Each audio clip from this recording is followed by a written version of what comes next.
Featuring prominent industry vendors, moderated by an independent analyst, Solutions Review presents the Expert Roundtable, an in-depth panel discussion focused on solving strategic enterprise challenges. I'm Doug Atkinson here at Solutions Review, and welcome to this Expert Roundtable on the impact of bad data on generative AI. According to KPMG, 91% of companies are experimenting with or investing in Gen AI. However, most companies struggle with data and AI, especially because of inaccurate siloed data. Data isn't just part of an AI strategy, it is the AI strategy. For this panel discussion, we have brought together two leading data solution providers, Databricks and ZoomInfo, to discuss how to securely and cost-effectively integrate their enterprise data into the AI lifecycle. To drive this conversation, we have invited Susan Walsh, one of the leading practitioners in the world of data cleansing. She is known as the classification guru and founded a firm by the same name 7 years ago. Susan is the author of a book on cleaning data entitled Between the Spreadsheets. She is a member of the advisory committee at the Data Collaborative Alliance, a Solutions Review expert thought leader, but above all else, she is the fixer of dirty data. Susan, I'm going to turn it over to you now. Thanks very much for moderating today. Thanks, Doug. Hi, everyone. As you know, I am Susan Walsh. I'm very excited to be here and to introduce my panel today. First of all, we have Millie Beetham from ZoomInfo Labs, followed by Darshana Sivakumar from Databricks. And we have a great discussion lined up for you today. Hi, ladies. How are you?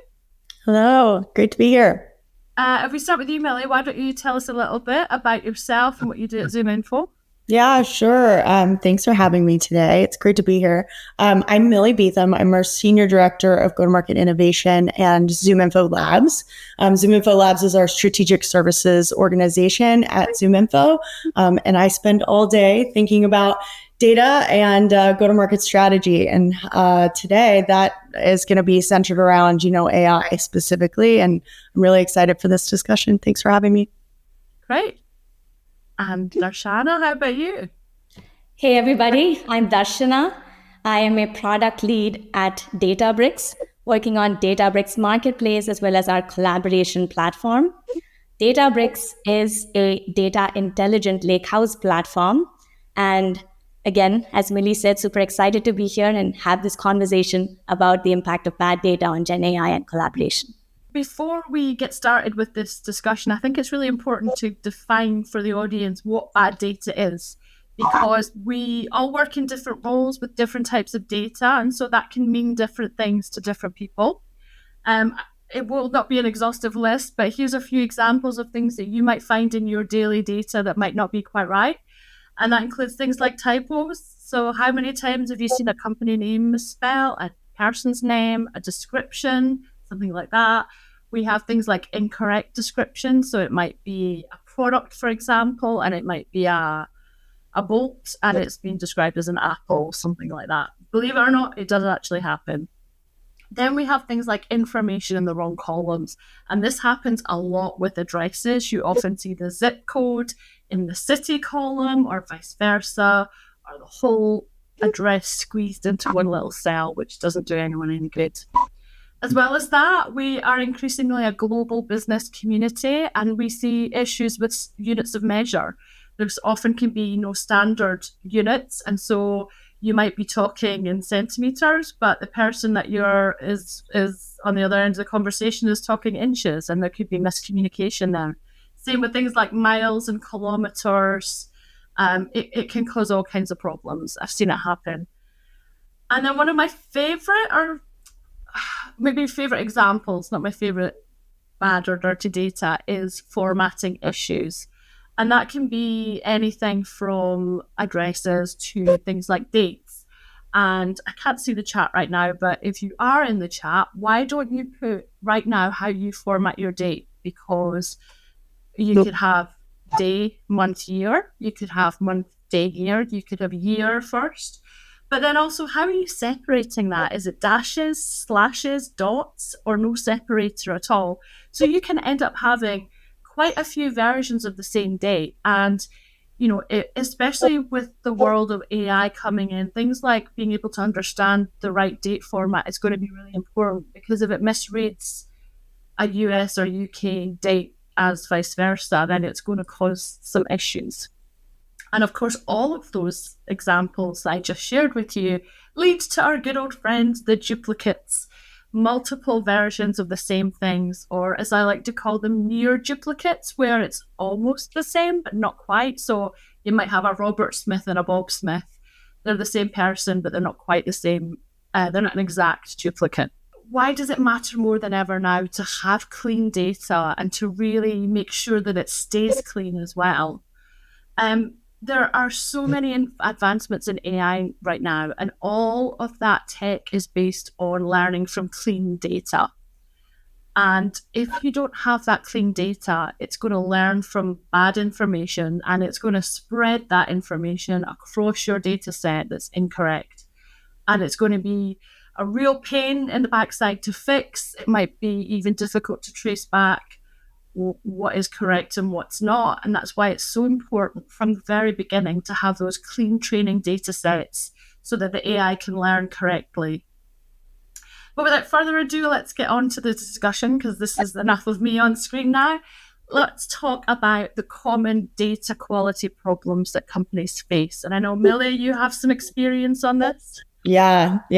Also, I was laughing at the duplicates conversation there. Seen those many times. Yeah. When I talk about bad data examples, I feel like it always comes down to there's sort of like 5 areas. And so the first one is always just like a lack of data, right? Companies like simply just don't have enough data to work with. I think about this on the sales side, right? You're lacking specific contact details or specific contacts at an organization that you want to sell to. The other thing is like purchase history, right? If you're not capturing that in the right way, you just don't even know, right, what somebody might have purchased. That can be so hard, right, to personalize outreach or to nurture relationships effectively on the go-to-market side. And then, of course, big, huge one, data accuracy, right? I think accurate data is obviously critical. We would all agree on that. But, this really leads to wasted resources. It's always like there's more investment that you need to make, right, when your data is inaccurate, because you're making so many mistakes down the line and missing opportunities to actually drive revenue or close business. I also think about this exclusively around like a PLG or product-led growth motion, right? If you have the incorrect product data there, your entitlements, onboarding, et cetera, everything after that starts to be a real mess. That was 2. So 3, I think we're probably going to talk about this a lot today, but data silos, right? So see this a lot. All the time, right? Information's isolated in different departments, different systems. Darshan, I'm sure you hear this from every single customer that you've ever interviewed, right? There's someone talking to you about the fact that data is in a bunch of different systems. But I always think about it as like the sales team has their data in CRM, and the marketing team has it in their marketing automation platform, and your CX teams might be using like a Gainsight or something like that, and your customer health data is somewhere else. Getting that complete view of where a customer is in their journey is just so difficult. Coordinating efforts around how you're going to go to market is almost impossible. And then, of course, stale data, right? Like this is a huge one, right? If it's not updated, it doesn't mean anything. And at ZoomInfo, we talk a lot about signal data, right? The fact that somebody is searching or in market, right, for a product that you might sell or a service you might sell. Well, that's dynamic. And the minute that it's not relevant, right, you need to update that. It's out of date almost the minute, right, after it becomes a signal. And so how are you thinking about and considering that? It's one of the hardest problems I think that customers, that I talk to face today.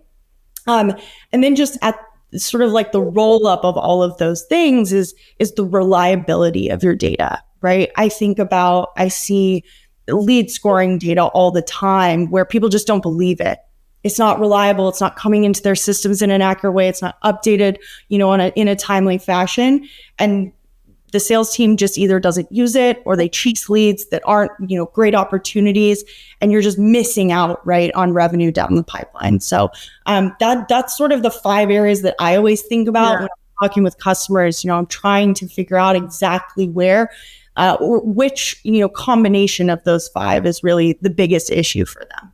Yeah, they're great examples. Actually, thinking about lack of data, sometimes also lack of detail in data can be really dangerous. So I work a lot with, I see a lot of GL descriptions, and it will say something like services, cleaning services, IT services, or hardware, IT hardware, or wood fixing hardware.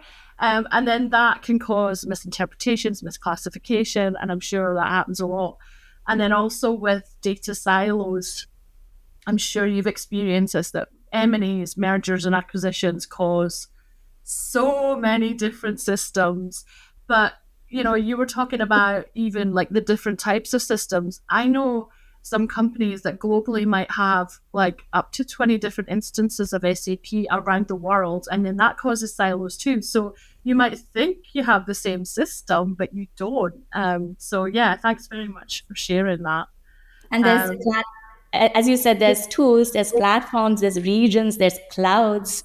And especially in the case of sub-organizations and M&A, you're absolutely right. Like bringing all of this together in a consolidated fashion while maintaining governance, right, is a challenge. It is, because also then you have it as a customer in one system and a supplier in another, and then it could be date or invoice date or description or invoice description. Some it has so many different things that it could be. But with AI coming in, I think how critical is this role of clean and consolidated data going to be, particularly for Gen AI, Darshana? Super important, right? And in feeding, I think Gen AI with bad quality data is literally like fueling an athlete with junk food, right? It defeats. Oh, I like that. Millie touched upon this. Like, first of all, there's reduced data accuracy, right? So feeding a Gen AI system or any kind of AI system with inaccurate data, obviously it's going to reflect in the output of the AI system. And, if it's fed with noisy, irrelevant data, outdated data, that's going to be reflective. And think of the biases and inaccuracies. Like there's that ethical aspect that also needs to be taken into consideration, right? So if the data is bad, if it's biased, if it's unethical, again, it's going to be reflective of what's generated. And, cleaning all of this data, and both of you are quite familiar with this, is very expensive, right? Mm-hmm. It takes a ton of resources, manpower, infrastructure, and it can be really tedious. And I think the other issue is, if a model is fed with, inaccurate data or bad data, how good is it going to be with respect to being able to generalize to other use cases that it's not been directly trained on? Obviously its ability to, in general, provide accurate results and then also then expand that to generalized other use cases is going to be poor. And I think at the end of the day, all of this impacts businesses and customers. Like any company, any organization today is investing in data and AI initiatives in order to provide their end users with a better customer experience, right? Accelerate innovation, like reduce cost. And if the output is going to be unreliable, if it's going to be biased, and if the underlying, content isn't governed securely, like customer sensitive information isn't redacted and so on, customer trust is going to be broken, right? So I think the impact to businesses is huge.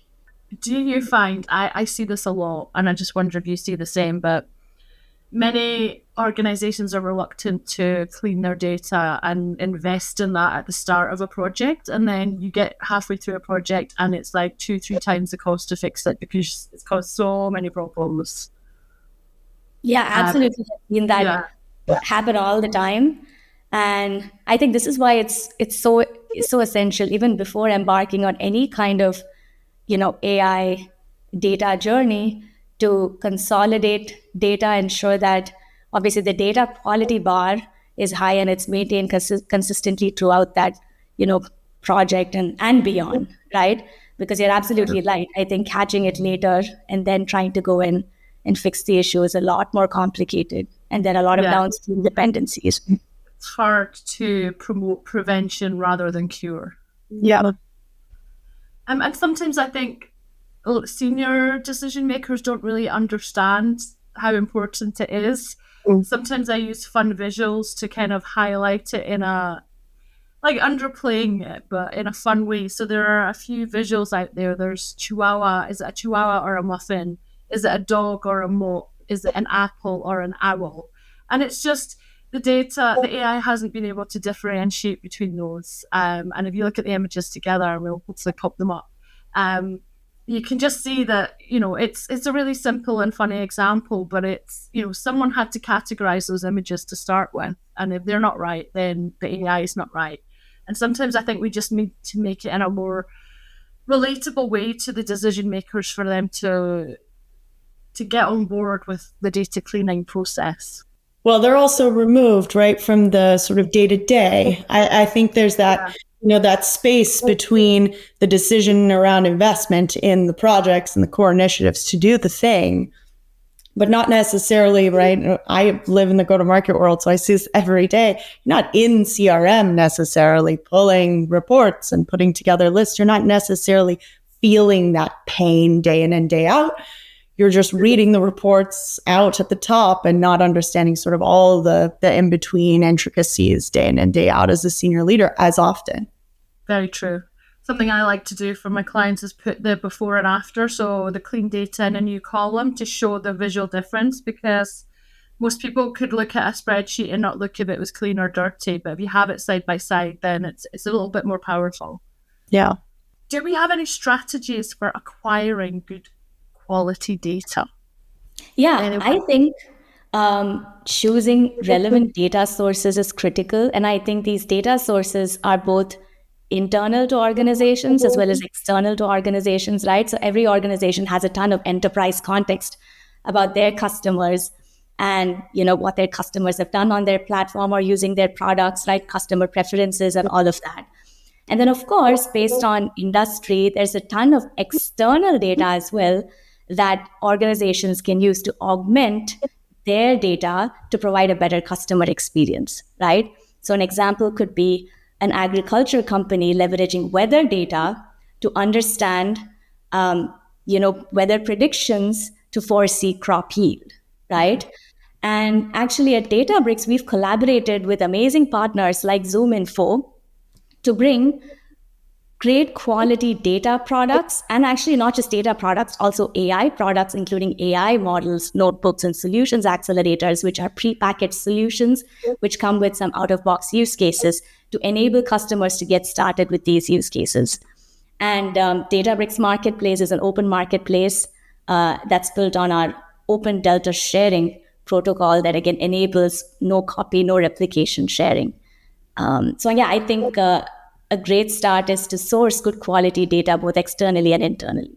I would say, good trusted source like ZoomInfo. Yeah, I mean, it seems I'll stay away from that one, but yes, of course, right? We talk at ZoomInfo, right, about the importance of building your data foundation, and I think one of the things that I always advise my customers that I work with. It's about a multi-vendor strategy, right? You're not going to get good quality data just from one place, right? You're going to want to get it from a variety of different vendors or acquire it from a variety of different sources. And bringing all of it together is really what makes the opportunity to have that great quality and comprehensive data foundation possible.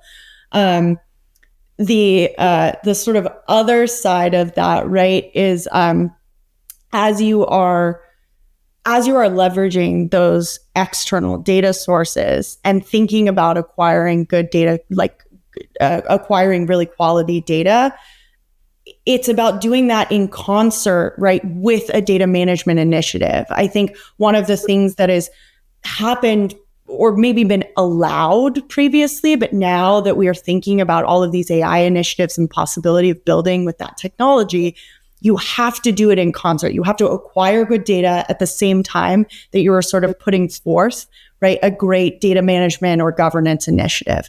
And I think doing those in concert is something that potentially people are missing as part of the strategy. Yeah, I'd also add that if you're using a Gen AI tool, knowing where the source of the data comes from is so important, because if you can't verify where it came from, how can you trust it? You're building something internally, fantastic. It's your data, you know where it's coming from, but just be a little bit wary if you're using external sources. Mm-hmm. There must be lots of common pitfalls that companies face when building their data foundation for AI. How can these be avoided? Can they be avoided? Yeah, great question. They can. I definitely believe that they can. But I think it goes back to what I was sort of just alluding to, which is like having that data management initiative or that data governance framework clearly identified as either a priority within the organization, which might be in and of itself difficult, but also having a clear point of view on what that data governance framework is going to be for your organization is so critical. How are you going to manage all of that, those dirty data problems, Susan, that you mentioned? Do you have a plan for each one of those? That said, I feel like what is happening is that is really overwhelming to take on everything. And so, one of my recommendations is always start somewhere, right? Have a clear understanding of all the things that you need to do, but what is your sort of crawl, walk, run approach to achieve all of those? Rome wasn't built in a day. You can start somewhere. Maybe it's just the duplicates, right? Yeah. Start with something and get that moving, because I also think it's a culture shift for some organizations, right? If that organization has never had a clear data governance framework or culture around it, you don't know what it means to do that at your organization. And there might be a level of enablement or learning that has to sort of permeate through the rest of the organization to really get people on board. And starting slow towards that, is important. One of the things we're talking about a lot is this sort of single source of truth, and this idea that you're bringing your first and your second and your third party data all together, right? It's one of the reasons that, we love partnering with Databricks customers, because they're sort of already thinking about where to put that and how to orchestrate that data out through through the rest of their organization. After they've sort of figured out, okay, great, where are we going to put this single source of truth? How are we going to manage that, et cetera? Great. Actually, I've got two follow-on questions. So the first, well, it's not a question, but something that I kind of say, because data governance is a bit boring, a bit intimidating. So I tell people that they should put their data coat on like a jacket. So first of all, your data's got to be consistent. So that's same units of measure, inputting things the same way, same language, etc. Then it has to be organized. So categorize it, like if it's by region, country, whatever, have it all there ready for you to find. Of course, it's got to be accurate, but define what that is. Finance might be numbers. You have to be 100% accurate, but sales and marketing, slightly different. So once you've got your consistent, organized and accurate data, it then becomes trustworthy. And we spoke about that earlier, where one of the biggest reasons people don't use their data is they don't trust it. And it's something a bit more fun to try and get non-data people particularly involved in, because I feel like data problems are people problems most of the time, but a lot of the people who are inputting the data are not data professionals.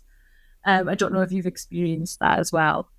Yeah, absolutely. For your systems, you absolutely need a single source of truth, but a bit controversial. Do you believe that there's a single source of truth for data within the whole business?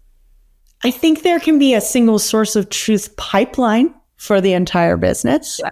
Right? Like, I think your architecture is, architectural decisions are sort of up to you and your organization. It's going to look different across industries, size, et cetera.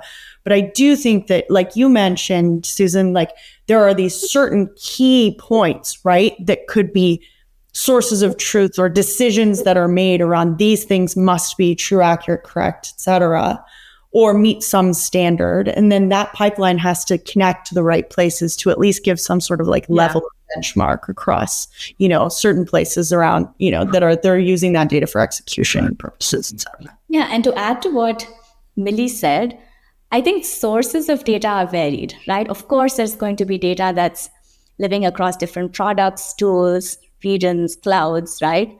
I think that's in fact a strategy for many organizations to go multi-cloud, for example, right? But it's super important to have one kind of unified governance layer for all of this data and manage the metadata in a seamless way, which enables, again, for the data to be cleaned and consolidated. So I think more like consolidated view of all your data. And I think that's what we're referring to here as single source of truth. Because, of course, the actual sources can be quite varied. Yeah, I think maybe people expect that one source sometimes, and it's like it kind of depends on what you're talking about. And I think, maybe we made that clearer. Maybe expectations would be different from the business end.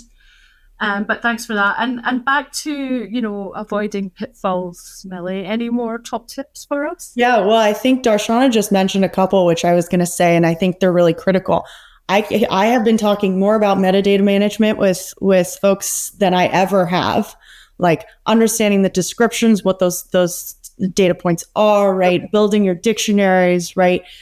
Making sure that your schemas are clean, et cetera. Like that is so critical in a way that is maybe not been talked about for as much sort of at least on the go-to-market side, maybe ever on the go-to-market side, right? And so that's actually coming up, and that's sort of a standard if you're a data practitioner, but on the go-to-market side, that concept of metadata management is not widely talked about. And it's so critical now that those teams are seeing a lot of the goodness of early Gen AI tools. The other thing that I think is a huge pitfall is just companies not understanding necessarily the investment required in doing all of this cleaning and preparation, right? They want to invest in Gen AI across their entire stack, but they're not necessarily realizing the additional investment layers around data management, governance, et cetera, that have to come along with scaling out, right, those AI initiatives. So I think that that's a common pitfall that should be discussed, and it should be a conversation right at the outset of sort of taking a step towards any new AI initiative. Just say people don't maybe necessarily all kind of agree what they want to achieve at the start, what the end result is. Start with the end in mind. Sometimes maybe that's not clear. And I think another one that comes to mind is like when to productionize, a Gen AI system or any kind of AI system. Y'all may have heard of the recent airline company which incorrectly refunded a ticket to a customer because it was automated through an LLM-based chatbot application that they had built. And so there's that fine line between, how much is my AI system contextually aware of my enterprise data, right? Yeah. And can customers trust it, and can I trust it, right? Yeah, So I think there was a similar example. Somebody managed to buy a car for $1 or something using the same kind of methodology. And then in the UK, there's a courier company called DHL. And somebody managed to get the chatbot to write a poem about DHL and how bad its service was. So they had to withdraw it. So yeah, thinking about security and parameters and things like that, or thinking about what could happen. Always good to have a backup plan. It's interesting. We've been talking about on the go-to-market side, we've been talking a lot about, there's a lot of creators, right, who create messaging and contextualize data today, right? That's normally a human's job. But now that the AI is taking over a lot of that context creation, right, the writing part of sort of go-to-market, marketing, sales initiatives, et cetera, what we're talking a lot about today is thinking about writers in sort of a new capacity. And those creators are starting to become QA specialists, right? Their job becomes looking at the context that's sort of coming out or being created and figuring out how to build QA processes around feeding back, feedback back to whoever's sort of building out, maybe the R&D or engineering teams who are building out those tools, but spending more of their resources, QAing and checking, right? Building these lists for how to run down and confirm that it's behaving in the appropriate way is sort of a new way to think about capabilities and responsibilities for the average go-to-market practitioner. Good points there. Let's talk data infrastructure now. How can companies better prepare to leverage the full capabilities of GenAI? I think that's a great question. Before diving into the nitty-gritty details of infrastructure and tools, organizations should really understand, their business needs and how GenAI or AI in general can help them, right? And then, of course, once they've identified that, it's super critical to understand what tools, data platforms, and even talent, like who can help with the objective. And when it comes to infrastructure, I think, there are basic IT infrastructure needs that every organization will require, like storage, compute, and most leverage one or more hyperscalers, right? Google, Amazon, Microsoft for this. On top of that, I think it's super important for organizations to invest in a really seamless data and AI platform that can help them democratize their data as well as AI needs. And I think a lot of organizations are obviously getting their feet wet with AI. There are some with more resources that are actually pre-training AI models from scratch with their own enterprise context, right? If I'm car company A, I want to make sure that if I'm building an LLM-based chatbot, it's not going to recommend my competitors' products to a customer that comes and chats, with my chatbot. It's going to recommend my products. And there are others that are leveraging OSS models that exist out there and fine-tuning them. And, there are many customers that are also using proprietary out-of-box models, right? And there are some that are very popular. We're well aware of them. But I think irrespective of the path an organization takes, it's super important to pick a platform that's seamless and easy to use and that fulfills, I think, the end-to-end life cycle of building a Gen AI or AI solution, all the way from, we've spoken today a ton about, clean data and bad data, from being able to make data squeaky clean to being able to deploy ETL processes required to, move data from one location to another, prepare it for further analysis, as well as, being able to pre-train models, fine-tune models, serve these models, monitor the quality of these models, leverage RAG, retrieval augmented generation, to combine LLMs with enterprise data. So, what you're building really has that enterprise context and context of your customer data. I think all of that is super critical. And I think it's really important for organizations to invest in a platform that provides all of these capabilities in a seamless as well as cost-effective manner. Because at the end of the day, you really want your practitioners to focus on the business need and not be worrying about scale, performance, and tooling. And it will be a case of different platforms will be more suitable for different businesses. So it's not a case of just take the first one that comes along or hits the top of the Google list. Actually think about what you really need for your business and get something that works for that.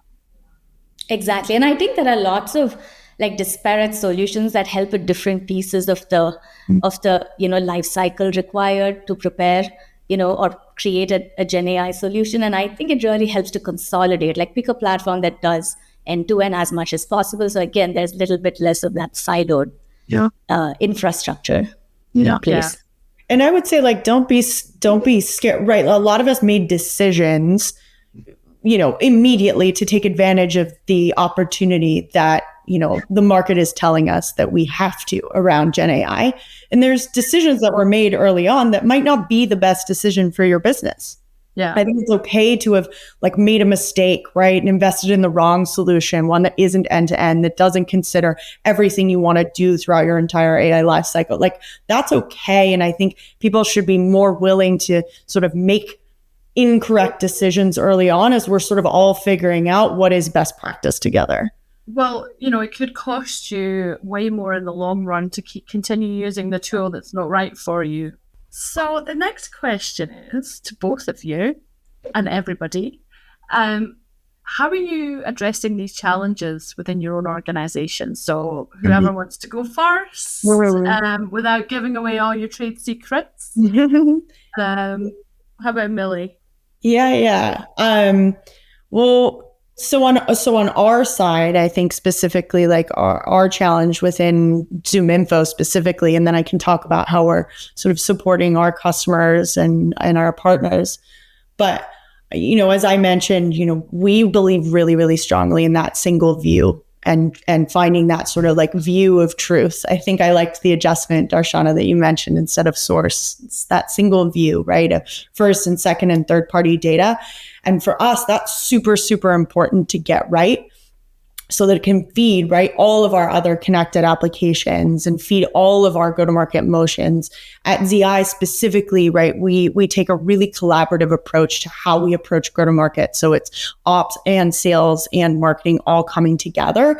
And to do that, right, we all have to be working from the same definitions, the same understanding of what our underlying data says is, right, and the breadth of that. And so for us, it's been really, really important to develop our customer data platform that we called ZoomInfo Data Platform, or ZDP. And so like that foundational layer, nailing that has been critical for feeding our own go-to-market, and then also thinking about how to feed our AI products and our AI solution that we're building on top of that. And the core, I think, challenge that we had out of the gate was around eliminating silos, right? Like that was our number one that we sort of focused on in developing this CDP out, and addressing that challenge has been huge for us. I think from a market and sort of customers perspective, like it's really critical for us to develop partnerships, with the likes of Databricks and others, because we have to be able to then port that out and make this a reality for the market. So we are a marketplace, like a data marketplace. We're a Delta sharing partner with Databricks, which is awesome. It means, our data can be delivered at scale directly to, customers of Databricks and their environments with zero ETL. So like, essentially we're just like taking that work down to zero. And we're doing that right with, these partnerships with Databricks and others, and really helping that like time to value for data teams to be faster. And I think that's like our number one goal, right? Them being able to leverage our data and build that like data foundation, like we've talked about, in a much easier, much more sort of efficient manner. That's huge. That could save like literally hours and days or maybe more longer for some people. Yeah, absolutely. And so that's been a huge focus of us, right? If we have the data and everybody needs that, right? And Databricks has the actual like housing and functionality, right? To actually bring that data to life. How do we connect those two things and think about that? To think about, building that connective tissue out in the market, so that all companies can leverage AI in the way that they really want to. Also helping keep that data coat on. Sounds like you guys have already got yours on as well. So that's good to hear. We're trying. We're doing our very best, for sure. Yeah, really well said, Millie. Just like ZoomInfo has, that consolidated ZoomInfo data platform, at Databricks, we dog food Databricks constantly. So Databricks is I'm going to stop you there. What does dog food mean? Yeah, we constantly use our own product, right? Okay. We are building our products on top of Databricks. Our data platform leverages our Databricks platform.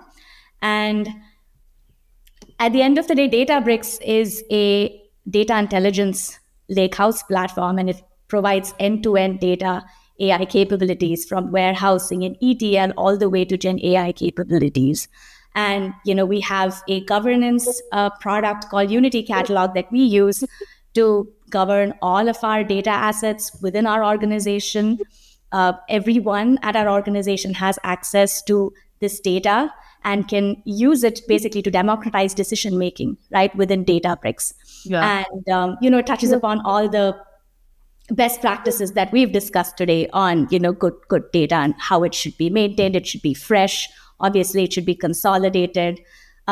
We also, as we discussed previously, we've invested in this open sharing protocol called Delta Sharing, and we dog food that as well to collaborate both within our organization as well as outside our organization. And the beauty of all of this is it's not just for structured data, right? When we talk about clean data, especially in today's world, a ton of data is in semi-structured, unstructured formats. There's image data, there's video data. It's not all just tabular data. So being able to consolidate, the metadata and governance of all of this, and be able to collaborate across all these different varied asset types, right? And these asset types just keep growing. Like now we're investing in Lakehouse apps, for example, different type of data format, right? So I think that's really helped us make sure that we're following best practices within our own organization. You all may have also heard that we recently launched DBRX, which is a general purpose OSS model. And at the time of its launch, it beat several OSS models, including GPT 3.5 on standard benchmarks. And again, the entire DBRX model was built on the Databricks Mosaic AI platform. So I think that's one part of it, dog fooding our own product. And, we've chosen Databricks as that end-to-end data democratization, data AI democratization tool. And again, alluding to what Millie said, right? I think we work with a ton of amazing partners to enable their products, their add-ons to also add value to both us as well as our Databricks customers, right? Through Delta Sharing Marketplace, as well as our collaboration capabilities that we're investing in. So there's a constant kind of network effect that we're creating through partnerships with companies like ZoomInfo. It's great. Yeah, you can get everything in one place. And just for any younger generation who might still not know about the dog food reference, so it basically, it's, is your dog food good enough to eat yourself? And that's kind of where it comes from. From back in the day, like, you wouldn't sell your dog food if it wasn't good enough to eat. So that's where that comes from. And yeah, it's proof in the pudding, really, that you're using your own tools. So fantastic. So next, I'd love to talk about some examples of how investing in data quality initiatives have moved the needle. So if either of you have any customer examples or any ROI, either as a joint or individually customers, it would be great to find out what people are doing out there and see, are people engaging? Yeah, I'd love to share a few. I think this is the part of any webinar like this where I always tune in. I'm like, what are other people doing? Because I feel like sometimes as a practitioner, right, it's just a failure of imagination in terms of doing the right next thing. Yeah. So hearing how other companies are managing or going through challenges and solutioning that out is always super, super helpful. So I hope this is really helpful for the audience. But I have a couple of examples. So, we work with a variety of global payments platforms, and one of them sort of came to us and said, we're trying to do account-based marketing really effectively, but our issues are, our hierarchies are just a mess, or, they're not set up in the right way. We haven't, managed them in any sort of centralized way. They've just been sort of input and structure, based on the practitioner. We're not necessarily leveraging intent data. And the reason we're not leveraging it is because it's not in the right system for our practitioners to be able to use it. It's not dynamically updating, like I mentioned earlier. So it's just stale most of the time. And then they had a variety of M&A issues as well. And so I think talking to sort of the challenge, right, I've hit on a couple of our core dirty data issues there. But the other big one, right, was data silos, as it normally is. So they had data in Salesforce, they had data in Marketo, and they were having a really hard time bringing and unifying that data together. And so one of the things that they were able to do was actually ingest, our ZoomInfo company cube. And so taking that data in on a regular, frequent schedule that allowed them to, actively enrich a bunch of records, and using that as sort of the unifying construct, right? And doing that identity matching between Salesforce and Marketo based on the ZoomInfo company ID was one of the decisions that they made. And that has truly impacted them in a really big way. I think anytime I'm talking about multi-millions of records being enriched or cleansed in just a few hours, that's a huge hurdle, right? That's a huge hurdle to overcome. And then, the consistency between Salesforce and Marketo, I think sometimes, you're a marketer or you're a salesperson, or you're a marketer or you're an ops person. And sometimes you don't realize like how detrimental it can be to a marketer's day to day when Marketo just looks nothing like the CRM. And so there was a huge ability for sales and marketing to truly align once, right, the data was fully cleansed, was enriched, there was identity resolution going on between all the systems, and the right companies, right, were associated with the right data across both of the systems. And basically, that ends up in higher fill rates, better match rates, and the ABM campaigns at the end that this company was able to produce, drive greater revenue. So you're spending time on focusing on the right customers rather than the wrong ones. Absolutely, right. Their audience development just goes to, or sort of I think that touches on the data reliability piece, right? If both sales and marketing don't think that their audiences that have been developed for these ABM campaigns are reliable, right? You end up with people not trusting that data and doing different things, cutting those audiences and cohorting differently. And then all of a sudden you're not targeting the same set of accounts. Yeah. Which completely makes ABM campaigns just a fool's errand. Yeah. I see a lot of dirty data in Salesforce, and that's just, part and parcel of working with it. But, if you've got something that can help clean that up, and especially en masse, that's amazing. Yeah. And then the other one, just sort of like a big US tech giant out there that we work with. A lot of these companies today, right, this one as well, are trying to get to this customer 360 view. And without, thinking about where all of the data is coming from, understanding all the sources that they have, in actually bringing that together, companies can't really do any sort of go-to-market motion across the life cycle. So whether it be ABM, it's just territory planning at the beginning of the cycle, it's lead scoring. All of those things are almost impossible if they're not seeing this sort of 360-degree view of their customer. But it was really amazing because this company in particular, like, realized the necessity there, became making sure that their, delivery of fresh data from us and other vendors was on a regular schedule, right? On a frequent enough schedule to actually maintain a level of reliability and accuracy. I like the way you kind of phrase that delivery of fresh data, kind of like fresh fruit and veg. Like, if absolutely, you don't want stale fruit and veg, and you don't want stale data. 100%. And I think about this particular example is a great one because, territory planning decisions, right?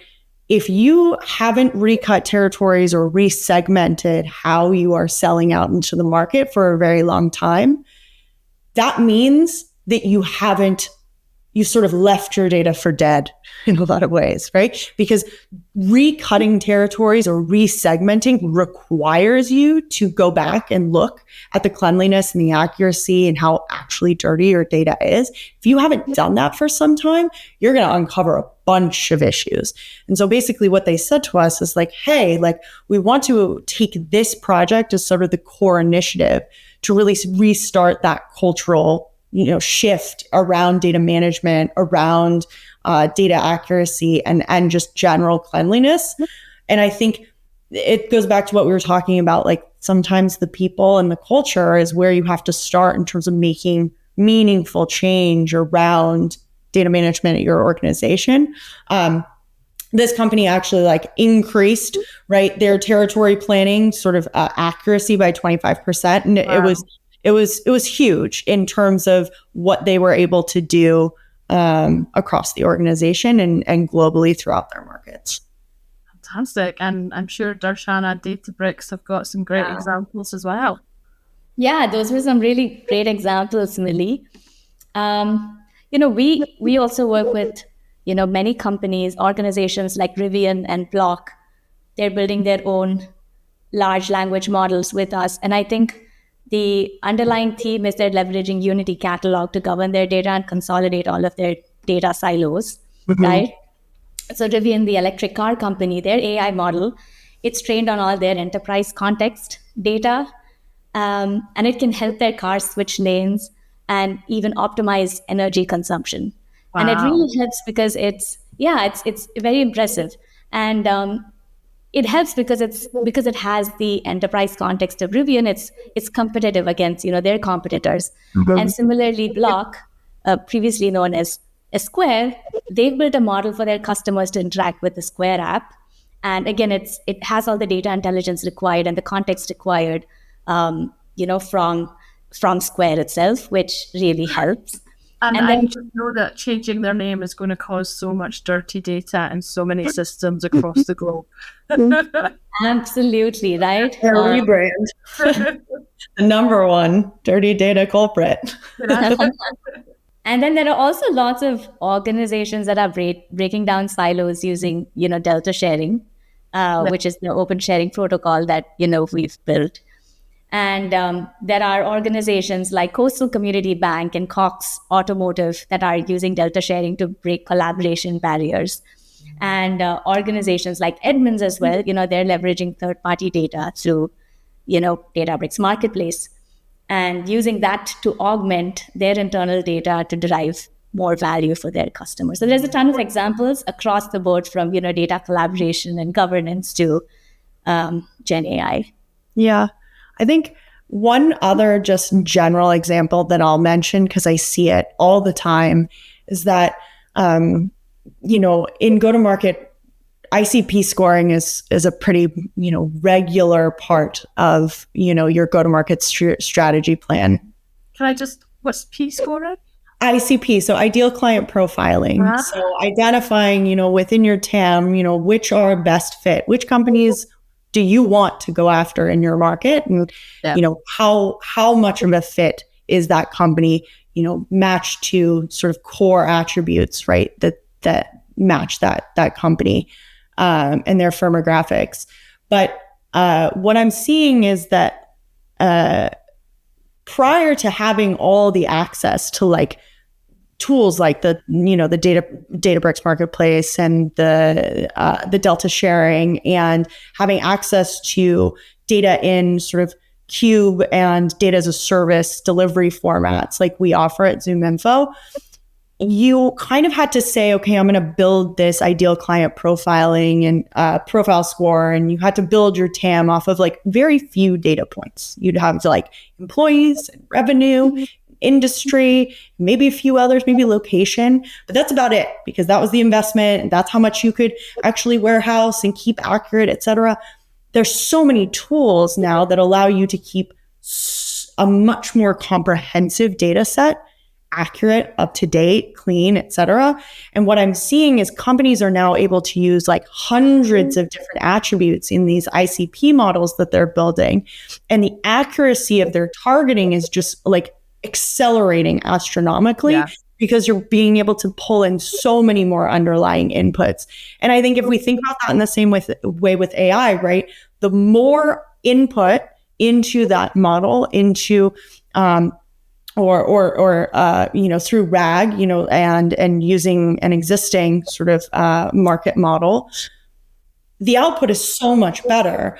And it's still, as we started at the beginning of this call, right, at the beginning of this webinar, it still comes back to making sure that each and every additional column, each and every additional attribute is accurate. But if you want the most amount of data to be inputted into those models, then you have to take on a data governance and data management initiative to help you sort of column by column increase the accuracy across all of these to get these comprehensive views. And they have to go hand in hand. I feel like everything we've talked about today is about those two going hand in hand, and thinking about the investment in both of them as a leader, approaching both of them at the same time, I feel like is what Darshana and I, everything we've said today is those two things have to be in concert to sort of see these outputs.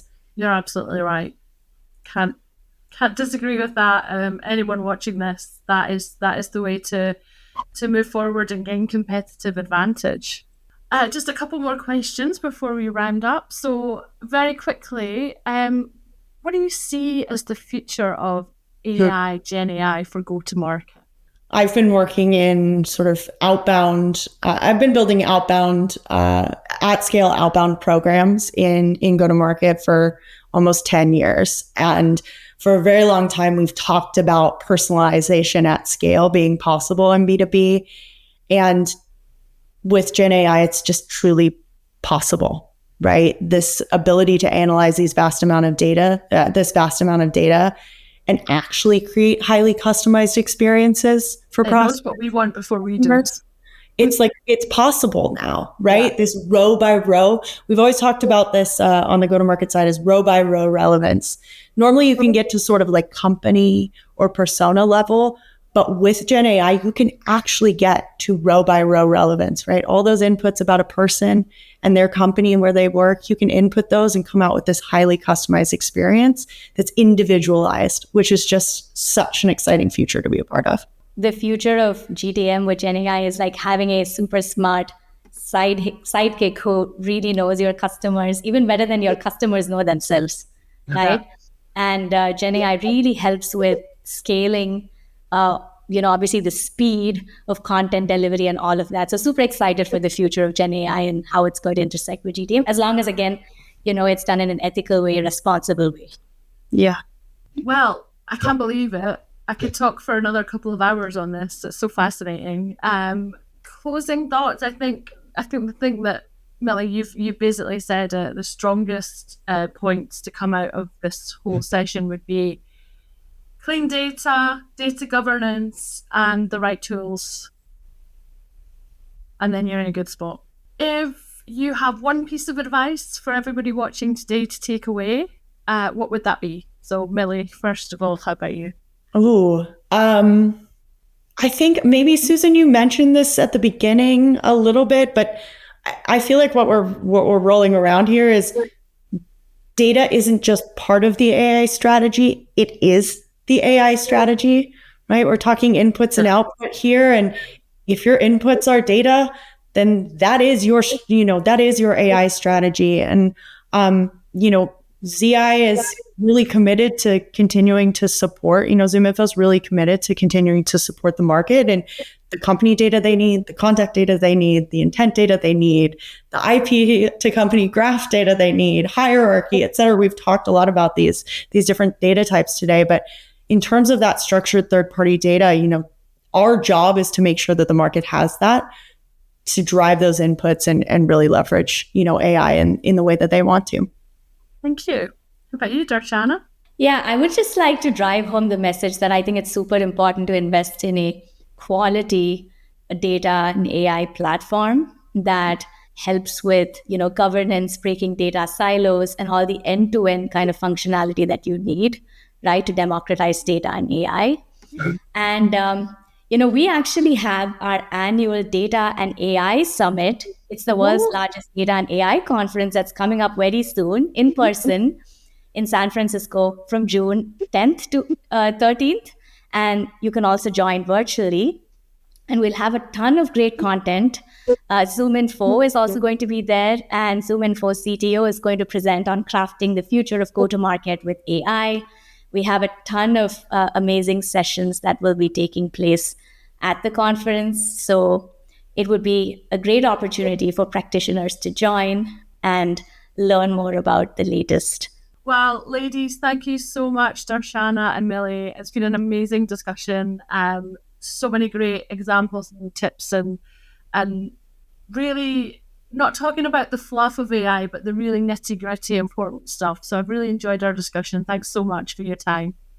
Likewise, really enjoyed this discussion. Thank you both so much for a lively discussion. Thank you both. What a great discussion. Well, there you have it.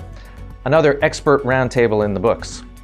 We want to thank ZoomInfo and Databricks for their participation, and we appreciate your attendance as well. Until next time, I'm Doug Atkinson here at Solutions Review. Thanks for watching. If your business would like to be featured in a future event, contact us today.